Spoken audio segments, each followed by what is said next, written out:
नमस्कार, मैं रानी शेख, राष्ट्रीय अध्यक्ष राष्ट्रीय एकता फाउंडेशन। आज बहुत लंबे समय बाद मैं एक वीडियो बना के डाल रही हूँ क्योंकि कुछ अब हम लोगों को डिसीजन मोड पे जाना ही पड़ेगा।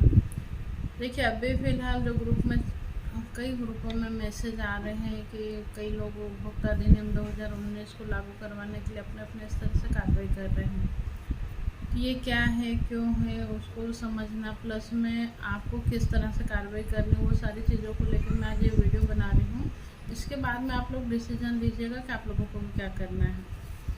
देखिए, आज ये वीडियो जो है कुछ थोड़ा सा मेरा व्यक्तिगत पर्सनली है, उसके बाद में फिर अन्य संगठनों से भी थोड़ा सा मैं तुलना करके बताऊँगी, जो भी मेरे अपने नेचर के बारे में भी बताऊँगी। देखिए, 2-3 महीने से मैं थोड़ा सा शांत टाइप, आपको भी लग रहा होगा कि 2-3 महीने से मैडम कुछ नहीं कर रहे हैं, क्या डर गए हैं या करना नहीं चाहते हैं, क्या कारण है, एकदम से इतनी स्पीड से दौड़ते हुए बिल्कुल ब्रेक लगा के बैठे हुए हैं। इन 2-3 महीनों में मैंने अपने आप से बहुत सारे सवाल जवाब किए, जो चीज़ें हो रही है उसको लेके भी बहुत सारे मंथन किए, और ये समय है ही ऐसा कि कोई ना कोई डिसीजन लेना ही पड़ेगा। इसलिए मैं थोड़ा सा रुके हुई थी और अपने आप से ही बहुत सारे सवाल जवाब चल रहे थे। देखिए, जब हम लोगों ने शुरुआत की तो और संगठन बहुत सारे रनिंग थे, और आज भी है, और आने वाले समय में भी इन चीज़ों को लेकर कोई भी समस्या हो उसको लेकर बहुत सारे संगठन हमेशा आते ही हैं।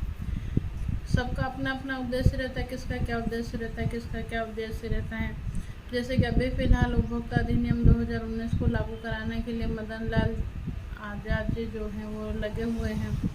उनका उद्देश्य निवेशकों को पैसा दिलवाना, किसी का उद्देश्य है अपना चैनल चलाना, किसी का उद्देश्य अपने आप को राजनीति में बनाना।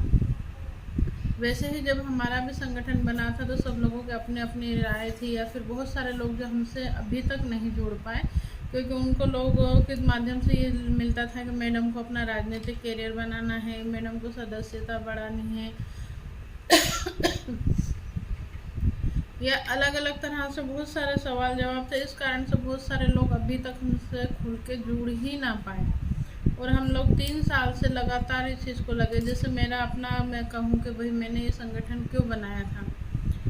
मेरे बचपन से ही सोशल वर्कर हूँ, मतलब मेरे अगर पुराना हिस्ट्री निकाल के देखी जाएगी तो करीब 12 साल की उम्र से ही मैं किसी न किसी NGO से जुड़ी रही, और अपने स्तर पर थोड़ा थोड़ा कुछ ना कुछ मैंने निःशुल्क बच्चों को भी पढ़ाया, तो बहुत सारी चीज़ें की हैं। तो जब ये वाली चीज़ें आई मैं खुद भी इसमें उलझी, और मुझे लगा 2015-16 में कि ये एक बहुत बड़ा उलझा हुआ सा जाल है और इसमें लोगों को बहुत हेल्प की ज़रूरत है। जानकारी के अभाव के कारण बहुत सारी चीज़ें गलत हो रही हैं ऐसा करके। तो हमने इसमें अपना नॉलेज बढ़ाया, बहुत सारे लोगों से सलाह ली। उसके बाद में मुझे इसमें 2 समस्या नज़र आई। एक तो ये कि निवेशकों का पैसा डूबा हो, वो पैसा तो निकालना ही है, प्लस में इसमें एजेंट या स्टाफ कर्मचारी जो हैं, बहुत सारे लोगों की निगाह में उनको चोर ही समझा जा रहा है। पर ये तो वाकई में ऐसा ही है कि जैसे दूध में सारी चीज़ें रहती हैं, दही भी रहता है तो घी भी रहता है तो मक्खन भी रहता है, वैसा ही चिटफंड का मैटर भी है। इसमें वाकई में कुछ एजेंट हैं, दोषी भी हैं। बाकी मान लो एक कंपनी में अगर देखा जाए तो कुछ 8-10 लोग अगर दोषी हैं तो 90% के 95% लोग बिल्कुल बेचारे परेशान हो रहे हैं। उनमें आप लोग देखेंगे कि क्या एजेंट कोई भी ऐसा रिच फैमिली से था, नहीं था। सब गरीब परिवार या मीडियम परिवार के ही थे, पढ़े लिखे शिक्षित बेरोजगार थे। तो वो भी तो एक समस्या है, उस समस्या की तरफ कुछ लोगों का तो ध्यान जा ही नहीं रहा है। जैसे जिन लोगों को राजनीति में जाना है वो भी एजेंटों को अपने साथ संगठन में अपने साथ में रखते हैं। बाकी उनको पता है कि ये जो अगर हम एजेंट को बचाने वाली प्रक्रिया करते तो इसमें हम लोग भी उलझ जाएंगे, इसलिए वो लेते हैं निवेशकों का नाम और एजेंटों को साथ में ले जाते हैं कि निवेशकों का पैसा दिलाना है, जबकि पैसा वो भी नहीं दिलवा पाते और बाकी एजेंटों की परेशानी खड़ी हो जाती है। वैसे ही जैसे मान लो अगर डायरेक्ट पैसे की मांग की जाएगी तो उसमें निवेशक एजेंट के माथे आएंगे और एजेंट परेशान होंगे। तो अभी इन कुछ दिनों में मुझे ऐसा लगा कि बहुत अच्छे पोजीशन में संगठन आने के बावजूद भी बीच बीच में लोग इधर उधर भटक रहे हैं, या फिर अब कब तक ये सारी चीज़ें चलती रहेगी? क्योंकि हमने शुरू से बोला था कि आप निचले लेवल पे पहले अपने सुरक्षा की कार्रवाई कर लो, फिर तुरंत केस लगा दो। तो 2019-20 कोरोना से पहले कोर्ट की सिचुएशन अलग थी, अभी कोर्ट की स्थिति अलग हो गई है। बहुत सारी चीज़ें जो पहले नॉर्मल तरीके से हो जाती थी उसमें अब बहुत ज़्यादा परेशानी आ रही है। हम लोगों को एंट्री करने में भी कोर्ट में परेशानी आ रही है, बहुत जल्दी आसानी से केस भी रजिस्टर्ड नहीं हो पा रहे हैं। स्थिति और उलझ गई है। तो अब उस स्थिति में अगर मान लो हम बिना कुछ करे ही बाहर आ जाते हैं या इस संगठन से विड्रॉल कर, मैं सोच लेती भाई मैं त्याग पत्र दे देती हूँ, तो ये तो गलत होगा ना। मतलब इतना कुछ सीखने के बाद में, सीखने समझने के बाद में अगर मैं कोई कुछ अच्छा ना करके अगर बाहर आ जाती हूँ तो कई सारे लोगों के दिमाग में ये रहेगा कि नहीं मैडम डर गए या ऐसा कुछ करके। तो इन 3-4 महीनों में मैंने अपने आप से बहुत सारे सवाल पूछे। जैसे कई लोगों को लगता है कि आप लोगों को बोला जाता है कि भाई मैडम संगठन की सदस्यता मतलब पैसा कमाने के लिए ये सारी चीज़ें कर रहे हैं। तो आप लोगों में से बहुत सारे लोग जो कि हमारे पुराने सदस्य हैं उन लोगों को भी पता है और वही लोग अब बता सकते हैं कि जैसे मान लो आप लोगों ने कहा कि मैडम हमारी सदस्यता समाप्त हो चुकी है, हम उसको रिन्यू कराना चाहते हैं। तो मेरा आपसे यही था कि मैं अगर वहाँ आती हूँ, क्योंकि सदस्यता से खर्चे मेंटेन होते हैं, सदस्यता से ही संस्था अपना ऑडिट वगैरह सारी चीज़ें करा पाती है, और उसी के लिए सदस्यता रहती है। तो कहीं से सदस्यता आती, कहीं से नहीं आती है, पर सदस्यता तो हर संगठन के आपको लेनी ही है। तो हम वहाँ पे जहाँ नहीं जा पा रहे, वहाँ के लोग अगर हमसे बोलते भी कि मैडम हमारी सदस्यता ले लो, तो हम उनको मना कर देते कि नहीं, हम जब आएँ या फिर हम आपके इधर कोई कार्रवाई कराएं तब भी आप सदस्यता देना। मतलब आपने अगर सदस्यता की फ़ीस दी तो उससे ज़्यादा वहाँ पे कार्रवाई करके आते हैं। रिजल्ट कितना आया कितना नहीं आया वो तो पिछले लोग जानते हैं, अब उसको बताने से कोई फ़ायदा नहीं है, क्योंकि अब सारी चीज़ें वापस ज़ीरो पे आके खड़ी हुई है। रहा सवाल तो ये है कि अगर मैं नहीं आती हूँ आपके पास तो सदस्यता लेने की ज़रूरत नहीं है। सलाह मैं बिना सदस्य लोगों को भी देती हूँ। यहाँ से अगर कई लोगों के फ़ोन आते हैं जो हमारी संस्था के सदस्य नहीं हैं, फिर भी वो सलाह मांगते तो मैं यहीं से उन लोगों को जानकारी देती हूँ कि आप ऐसा ऐसा कर लो, ऐसा उसमें कोई सदस्यता वाला कोई मैटर नहीं रहता है। रहा सवाल जैसे कि लोगों को लगता है कि इसमें राजनीतिक हस्तक्षेप जरूरी है, और मेरे बारे में भी कई लोगों ने बोला था और बीच में मैंने भी सोचा था। मैं एक बताती हूँ आपको, जैसे कि इस मैटर में चिट फंड वाला जो मैटर है, ये उपभोक्ता अधिनियम 2019 भी है, तो कांग्रेस बीजेपी की लड़ाई के चक्कर में ही ये अधिनियम बना था। शारदा चिट फंड घोटाला जो है उसमें बहुत सारी चीज़ें, वो उसको समझाने के लिए बहुत आप लोगों की कभी मीटिंग होगी तो मैं उस चीज़ पर क्लियर करूँगी। तो वो एक राजनीतिक मतलब दो राजनीतिक दलों के बीच की लड़ाई है और उसको उन्होंने इस तरह से लाके खड़ा कर दिया। तो राजनीति में अगर आप देखा जाए तो आप लोग खुद ही सोचिएगा कि कांग्रेस वाले जहाँ पर भी आपके पक्ष में जहाँ पर भी खड़े हो रहे हैं, तो जहाँ पे कांग्रेस की सरकार है, क्या वहाँ का कोई सांसद विधायक आपके साथ में आके ने सीएम से मुलाकात कर रहा है? क्या नहीं कर रहे हैं। जबकि जहाँ पे कांग्रेस की सरकार है वहाँ पे बीजेपी या किसी अन्य मतलब निर्दलीय पार्टी के व्यक्ति ही इस चीज़ को मुद्दे को उठा रहा धरना प्रदर्शन के माध्यम से। या फिर जहाँ पे कांग्रेस की मतलब बीजेपी की सरकार है वहाँ पे कांग्रेस के विधायक सांसद या जो भी आपके साथ में आ रहे हैं वो कांग्रेस के आ रहे हैं। मतलब कि राजनीतिक मुद्दा बना के या तो अपना टिकट कंफर्म करते हैं या फिर इन लोगों को पैसा कंपनी की तरफ से मिल जाता है एक माहौल बनाने के लिए कि लोगों को गुमराह करके रखें। ये सारी चीज़ें रहती हैं। तो इसमें वाकई में राजनीतिक अगर मान लो कोई भी सरकार, राज्य सरकार चाहे तो ये मैटर बहुत आसानी से सुलझ सकता है। कोई उनको अपने पास से पैसा नहीं देना है। बाकी फिर भी कोई मतलब अभी वर्तमान की जितनी भी सरकारें हैं वो सब अपने अपने रोटी सेक रहे हैं, उनको कोई मतलब नहीं है और वो लोग चाह भी नहीं रहे कि पैसा जल्दी मिले। तो हमने बीच में सोचा था कि अगर हमको ये सारी चीज़ें करनी है तो कोई नई राजनीतिक पार्टी का गठन कोई भी करे या फिर हम लोग भी अपना रजिस्ट्रेशन करा सकते हैं और उसके माध्यम से हम इस लड़ाई को लड़ेंगे। क्योंकि हमारे मतलब जिन लोगों ने अपना कैरियर बना लिया है राजनीति में, कोई भी राजनीतिक पार्टी पुरानी है तो वो सोचेगी कि क्यों हम खतरा मोल लें ऐसा करके, और नए का कुछ रहेगा ही नहीं तो वो लड़ सकती है खुल के। तो वो सोचा था। फिर मैंने अपने आप से बहुत सारे सवाल करे कि रानी राजनीति में वाकई में तो मतलब मैंने अपने आप से ही सवाल किया कि तुम राजनीति में जाना चाहती हो, तुम्हें राजनीति पसंद है?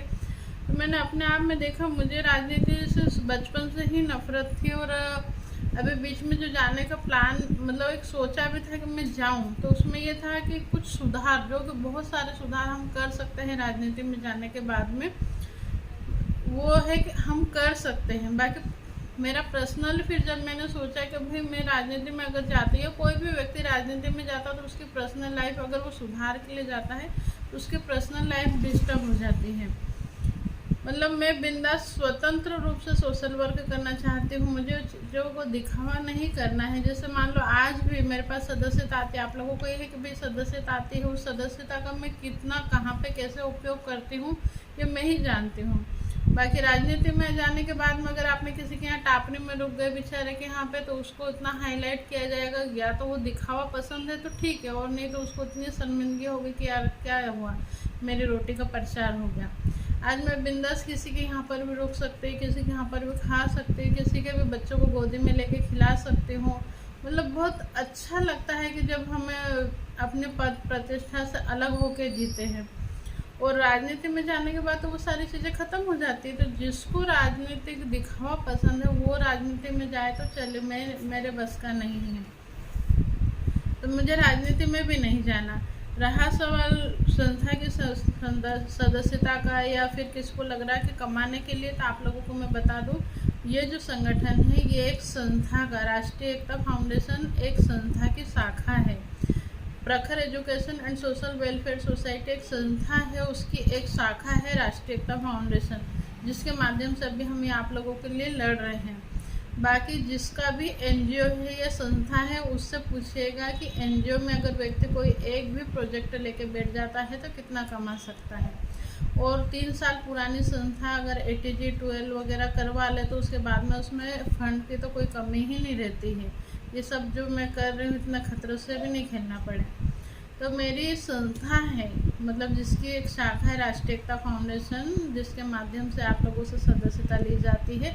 अगर वो चीज़ मुझसे हट भी जाती है तो मेरे पास में बहुत अच्छी चीज़ है कि मैं उसके माध्यम से कमा सकती हूँ। उसके लिए मुझे फ्री होना है।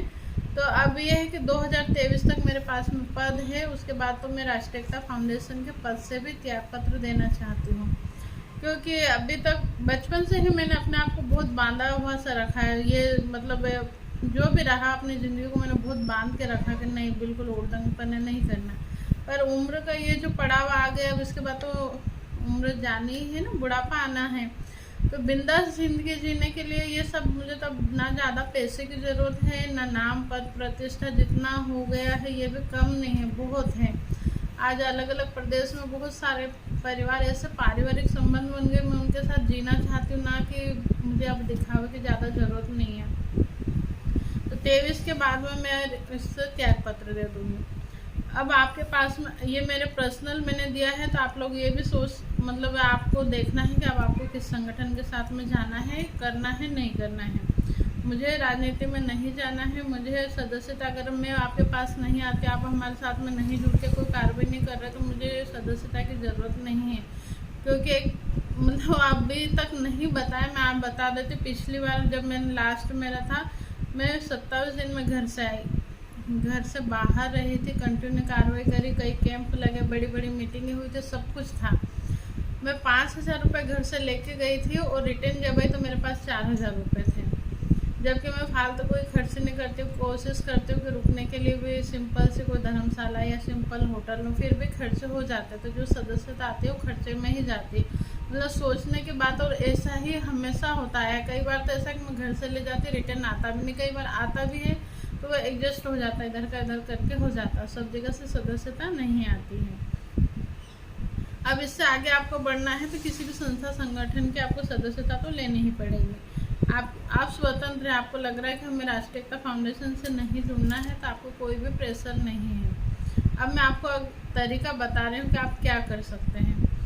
देखिए, मैं बहुत लंबे समय से आप लोगों को बोल रही हूँ कि धरना प्रदर्शन रैली अभी मत करो, अभी मत करो। और कई मीटिंगों में मैंने बोला था कि आप समय से पहले दौड़ दौड़ के थक जाओगे, जब आवश्यकता होगी, जब आप नहीं कर पाओगे।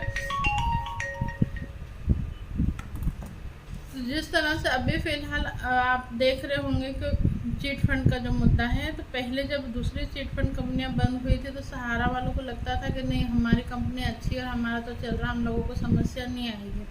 फिर जब सहारा में भी परेशानी आने लगी, तो ऐसे ही अब धीरे धीरे करके जितनी भी वित्तीय कंपनियां हैं या फिर जहाँ पर भी पैसे का लेन देन होता है उन सभी पे परेशानी आ रही है। अब धीरे धीरे करके आप देखिएगा LIC पे भी परेशानी आनी ही है। वो चीज़ मैं बहुत पहले से बोल रही हूँ, अभी तो आप लोग खुद ही देख रहे हो।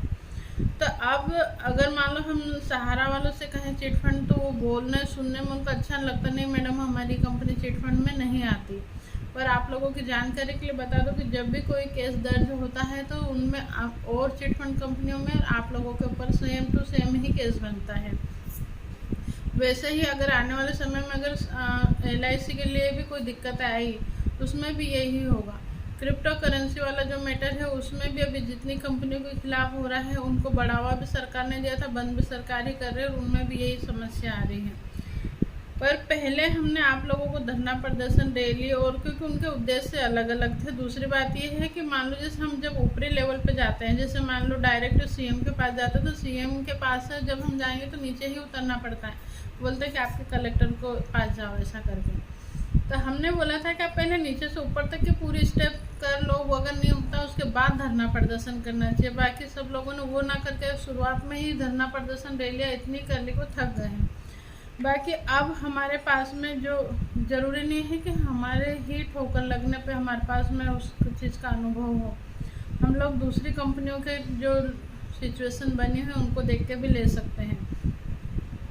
हम लोग देख चुके हैं कि नीचे थाने से लेके तो आप DGP तक चले जाओ, कलेक्टर SP CM वगैरह सारे चीज़ें ले लोगे, वो लेके राष्ट्रपति तक पहुंच चुके हैं हम लोग।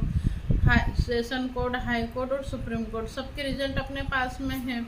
अब इसको पूरा एक मैटर बना के व्यवस्थित अगर तरीके से आंदोलन किया जाए, और अभी 23 में चुनाव है, उससे पहले अगर आंदोलन किया जाए और व्यवस्थित तरीके से किया जाए तो उसमें रिजल्ट आ सकते हैं। आपकी मैच्योरिटी भी सुनिश्चित हो सकती है, केस भी जो आपके एजेंटों के ऊपर बन रहे हैं उसको भी रोका जा सकता है, जिन एजेंटों पे केस बन चुके हैं उनको भी उनसे केस बरी करवाया जा सकता है। और कुछ सुझाव हमारे पास में ऐसे हैं, यदि राज्य सरकार उसको मान लेती है तो केस की आवश्यकता ही ना पड़ेगी और सब लोगों का पैसा भी मिल जाएगा। प्लस में अगर सरकार उसको व्यवस्थित तरीके से लागू करती है तो बहुत सारे लोगों को रोजगार भी मिल जाएगा। उसके बाद में मान लो कुछ चीज़ें ऐसी है कि एक पॉइंट और है जो सबकी निगाहों से भी बचा हुआ और उस पर कोई ध्यान ही नहीं दे रहा है। सभी कंपनियों पे इनकम टैक्स का या अन्य कई सरकारी ऐसे फाइन लगे हुए हैं कि यदि पैसा जैसे कंपनी की सारी प्रॉपर्टी वगैरह बिक जाएगी उसके बाद में सरकार पहले अपना लेगी कि मुझे इतना TDS लेना है, इतना ये लेना है, इतना ये लेना है, उसके बाद बचेगा उसको फिर वो नीचे जनता में बांटेगी। तो हमें अब जो धरना प्रदर्शन या रैली करनी है, जो भी आप करते हैं उसमें इन पॉइंटों को रखा जाए कि एजेंटों पे कार्रवाई ना हो, जो एजेंटों पे कार्रवाई हो चुकी है उसको अलग किया जाए, बेरोजगारों को रोजगार दिया जाए, क्योंकि सरकार कोई भी हो सरकार को अपने क्षेत्र में बेरोजगारों को रोजगार देने का है कि उसको देना ही चाहिए। फिर मेरे पास है कुछ सुझाव, अगर कोई और संगठन ये चीज़ें करेगा तो मैं उसको दूंगी। मेरा लेटर बनाने में मुझे समय लगेगा, पूरा व्यवस्थित बनाऊंगी। और जैसे पिछली हर कार्रवाई से पहले मैंने आप लोगों को बोला है कि मैं ये रिजल्ट तो लेकर ही आऊँगी। ये यहाँ पे मैं जो मैटर बनाऊँगी इसमें एजेंट की सुरक्षा, जिन एजेंटों पे बने हुए कैसे वो बाहर होना, प्लस में 2-3 चीज़ें और है वो थोड़ा सा ऐसा है कि हो भी सकते, अगर आप लोगों का साथ रहा तो हो भी सकती है और उसको कुछ हद तक तो मनवा ही सकते हैं। वहाँ थोड़ा सा है कि वो एक प्रैक्टिकल है। अब इसमें आप लोग देख लीजिए, आपको लग रहा है कि किसी और संगठन के माध्यम से करना है तो आप किसी और संगठन के माध्यम से कर लीजिए, और अगर राष्ट्रीय एकता फाउंडेशन के माध्यम से करना है तो आप लोग फिर मुझे फुल सपोर्ट करिए। देखिए मुझे राजनीति में नहीं जाना, मैं ये चीज़ बोल चुकी हूँ, क्योंकि राजनीति में अगर एक बार गई, राजनीति में ये भी तो प्रावधान नहीं है ना कि भाई 5 साल वजह से अभी लग रहा है कि भाई हमारे देश के जो भी फौजी है उनको बोला जा रहा है कि आर्मी में जा रहे तो 4 साल या 5 साल के बाद में फ्री हो जाएंगे। ऐसी अगर व्यवस्था इसमें राजनीति में भी होती तो मैं निश्चित ही चली जाती तो चलो 4-5 साल के बाद में तो फिर हम वापस अपनी नॉर्मल ज़िंदगी जिएंगे। बाकी उसमें तो एक बार उलझ गए तो फिर उलझते ही चले जाते हैं। मुझे राजनीति में नहीं जाना है। प्लस में अगर हमारे संगठन के माध्यम से ये सारी चीज़ें करते हैं तो क्योंकि 1 साल तो मुझे अभी रहना ही है इस संगठन में, राष्ट्रीय एकता फाउंडेशन के राष्ट्रीय पद पे, और जहाँ तक मुझे लगता है कि ये चीज़ अगर आपने मेरे व्यवस्थित तरीके से करी तो हम लोग इसको पूरा कंप्लीट करेंगे। देखिए, मैं आपको दिल्ली जाने के लिए नहीं बोल रही हूँ, मैं आप सबको भोपाल जाने के लिए भी नहीं बोल रही। अन्य संगठन आपको बोलते हैं कि दिल्ली चलो, या आपकी राजनीतिक जहाँ पर भी राजधानी है वहाँ चलें। बाकी आपने सीएम या पीएम का चुनाव किया था तो कहाँ से किया था? आपके क्षेत्र से ही किया था ना। आपने वोट डालने कहाँ गए थे? कहाँ भोपाल गए थे या जयपुर गए थे या गांधीनगर गए थे? आपने आपके क्षेत्र से ही वोट डाले थे ना। तो ये आंदोलन भी अगर आपको करना है ना तो आसान तरीके से करो। दिल्ली जाने की ज़रूरत नहीं है, आपको भोपाल जाने की ज़रूरत नहीं है। हम लोगों को इस तरह से पूरी व्यवस्था जमानी पड़ेगी कि हर गांव, हर क्षेत्र, हर एक साथ में सारी चीज़ें हों और वो टुकड़े टुकड़े में ना हो, अनिश्चित हो। जब तक हमारी मांगें मंजूर ना हो तब तक हम लोग नहीं उठे। तो वो पूरी रूपरेखा तो मैं बना चुकी हूँ। 3 महीनों में मैंने बहुत अच्छे से इस चीज़ पे विशेष कर ध्यान दिया है। तो मुझे लग रहा है कि अगर मुझे अब इस संगठन को छोड़ना ही है तो कम से कम एक रिजल्ट कि ये एजेंटों की सुरक्षा वाला तो फाइनल तौर पर करके ही हटूँ। रहा सवाल कुछ कंपनियों के कैसे जैसे कोर्ट में लगे हुए या नहीं लगे हुए या तैयारी चल रही है, तो अब मैंने सोचा जैसे कई लोगों को लगता है कि हम लोग वकील तो हम भी कर सकते हैं, मैडम का वकील करेंगे तो पैसा ज़्यादा लगेगा या मैडम को बीच में चाहिएगा। ये सुझाव अगर मंजूर हो गए तो हमें कोर्ट की आवश्यकता नहीं पड़ेगी, उसकी व्यवस्था फिर सरकार ही करेगी।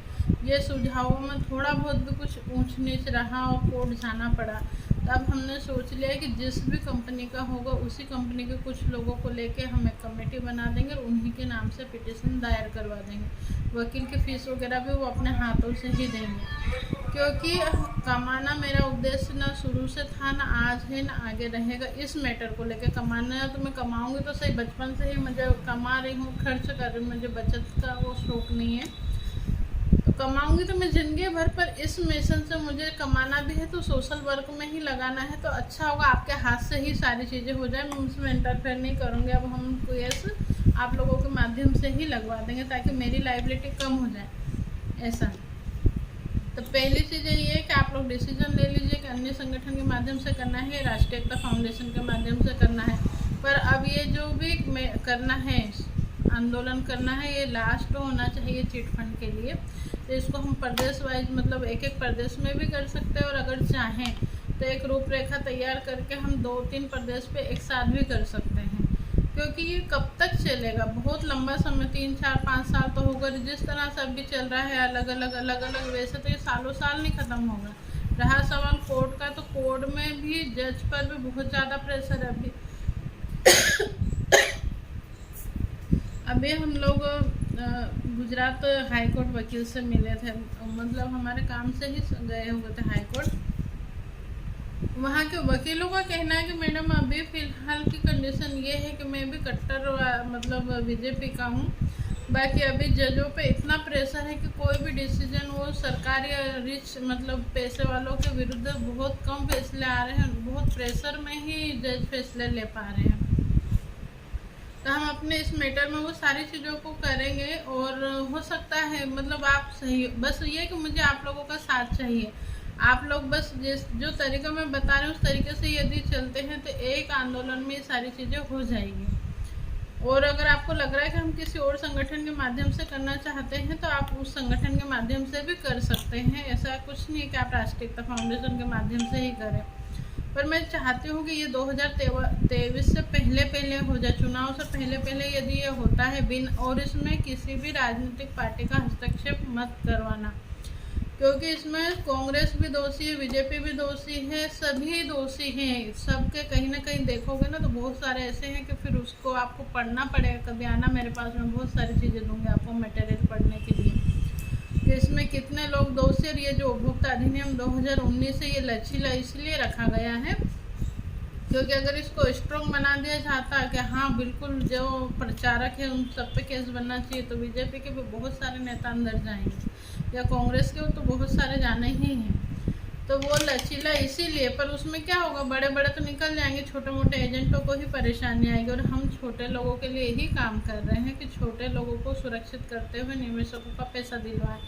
तो आप लोग मेरे इसमें कमेंट्स ज़रूर करना। और कई लोगों को लगता है कि मैडम कमेंट्स करवाने के लिए या मतलब यूट्यूब चैनल पे अपने को पॉपुलर करने के लिए सारी चीज़ें करते हैं। तो इस वीडियो में इसलिए कमेंट्स करना कि मैं डिसीजन ले पाऊँ कि हम हमारे संगठन के माध्यम से ये चीज़ें करें या कोई और संगठन ये चीज़ें कर रहा है।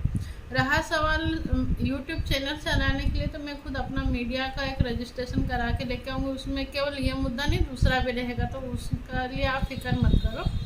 तो मेरे लिए नहीं, आपके लिए डिसीजन लेने के लिए इसमें कमेंट्स करना कि क्या आप राष्ट्रीय एकता फाउंडेशन के माध्यम से ही अब कोई आंदोलन चाहते हैं या फिर कोई और संगठन के माध्यम से ये सब चीज़ें करना है। धन्यवाद।